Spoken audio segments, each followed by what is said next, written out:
ذخیرہ اندوزی کرنا کیسا ہے؟ دیکھیں ذخیرہ اندوزی کے بارے میں 2-3 شرائط سمجھنی چاہیے کہ ذخیرہ اندوزی کرنا منع تو ہے، لیکن کب اور کن چیزوں کی ذخیرہ اندوزی کرنا منع ہے۔ پہلی شرط یہ ہے، پہلی چیز یہ ہے کہ ایسی چیز کی ذخیرہ اندوزی کرنا جس کو عام طور سے غذا کے طور پر استعمال کیا جاتا ہو۔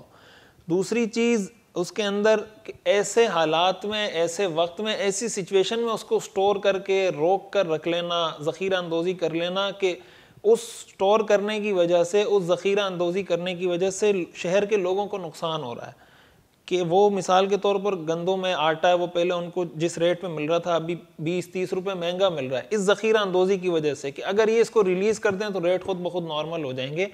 ایسی صورتحال میں ایسی چیزوں کا ذخیرہ کرنا ناجائز ہے۔ حدیث میں آتا ہے المحتکر ملعون، ذخیرہ اندوزی کرنے والے پر اللہ کی لعنت ہوتی ہے۔ اور اسی طرح حدیث میں اور بہت ساری وعیدیں ہیں کہ جو آدمی ذخیرہ اندوزی کرتا ہے اس کو اللہ مختلف قسم کی بیماریوں اور امراض میں مبتلا کر دیتا ہے۔ تو اس طرح کی چیزوں کی ذخیرہ اندوزی کرنا تو ٹھیک نہیں ہے اور ناجائز ہے۔ لیکن اگر کوئی چیز ایسی ہے جو عام مارکیٹ میں مل رہی ہے، روٹین کی مارکیٹ میں مل رہی ہے، ریٹ اس کے صحیح چل رہے ہیں، ایک آدمی ویسے ہی سٹاک کر کے رکھ لیتا ہے کہ بھائی مارکیٹ میں تو مل رہی ہے، میں سٹاک کر کے رکھ لیتا ہوں، تھوڑا تھوڑا کر کے بیچتا رہوں گا، اور اس سے شہر میں کوئی گرانی بھی نہیں ہو رہی، مہنگائی بھی نہیں بڑھ رہی، تو ایسی چیز کو سٹور کر کے رکھ لینا یا اس کی ذخیرہ اندوزی کرنا یہ جائز ہے۔